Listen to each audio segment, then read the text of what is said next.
Police and politics, that is the topic of tonight's byline. Bill Blair will soon be gone as the head of the largest city police force in Canada.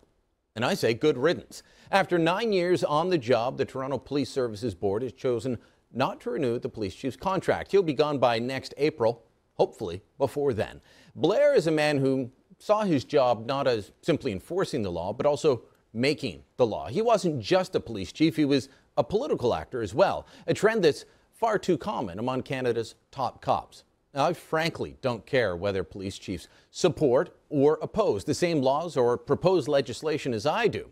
But they have to remember it isn't their job to comment, but rather to shut up and just do their jobs, enforce the laws passed by our duly elected legislators. But that isn't the way things go anymore. From the prostitution laws to the legalization of marijuana, from the gun registry to the actions of our politicians, police chiefs no longer take the view that their job is to police the streets, but they think they're also there to shape the political discussion. Remember Bill Blair's reaction when Rob Ford was going through hell over the crack allegations. Now, Ford made mistakes, no doubt about it, and there's no excuse for much of what Ford did, but is it the job of a police chief to comment on the mayor that his officers have been spending months investigating? I think it's fair to say that the mayor does appear in that video. Well, I think as a citizen of Toronto, I'm disappointed. I know this is a traumatic issue for the citizens of this city and for the reputation of this city, and that concerns me. Concerns me that he's commenting on a case quite like that. It shouldn't have happened. And when it comes to Ford and Blair, I think there are serious questions that need to be asked about the conduct of the officers under his watch in taking such extensive notes on the mayor and his activities in what was supposed to be an investigation not of the mayor, but of his friend, Sandra Lisi. Remember, it was Lisi under investigation, and yet Blair's officers took plenty of notes on Ford and then included those notes in their filing to the courts, the so-called information to obtain, seeking to get court permission to further investigate Lisi. And that was an unusual step. So were the leaks coming from Blair's force on the comings and goings of a high-profile suspect as his officers investigated the top politician in Toronto. Blair spared no expense in following Ford, including using a police plane to tail the mayor, but he couldn't keep his officers quiet on what they did or didn't see. I think it's worth asking whether this was due to a political battle between the top cop and the top politician in the city.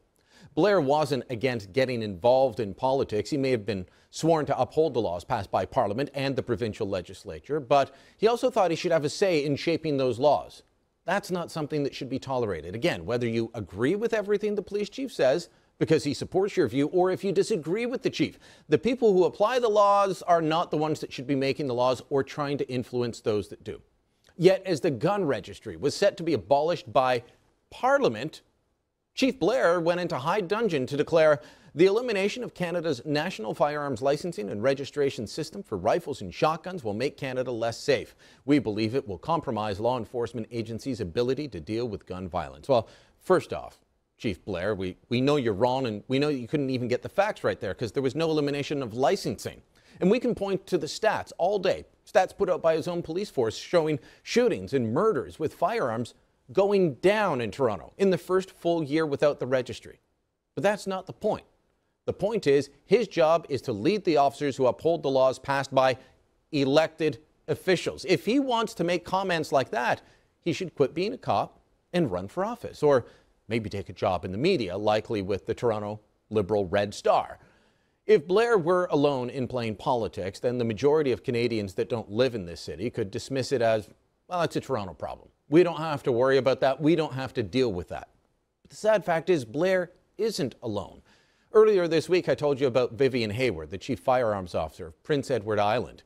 She came out against changes to Canada's gun laws before she had read anything on them and before she understood what the feds were proposing. Beyond showing her own ignorance on this file, she was also speaking out against the very specific laws that she's sworn to uphold as the chief firearms officer. She said about the proposed changes, it's just basically one step away from the U.S. style having the gun on the hip authorization to carry, which people in this country don't have. She couldn't be more wrong.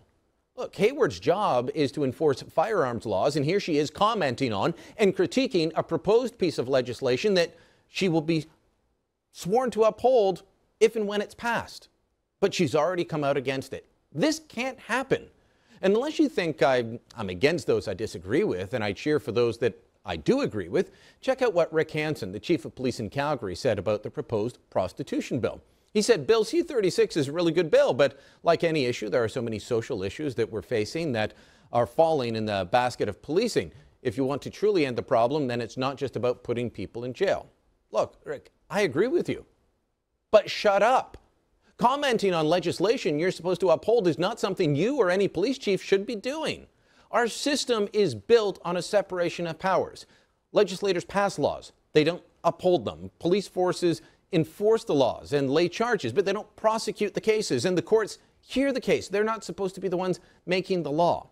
Bill Blair and chiefs like him might be loved by media outlets that are always looking for a clip, especially one against the politician they pose. But the fact is, when it comes to what the law should be, these lawmen and women should just zip it. And that's the byline.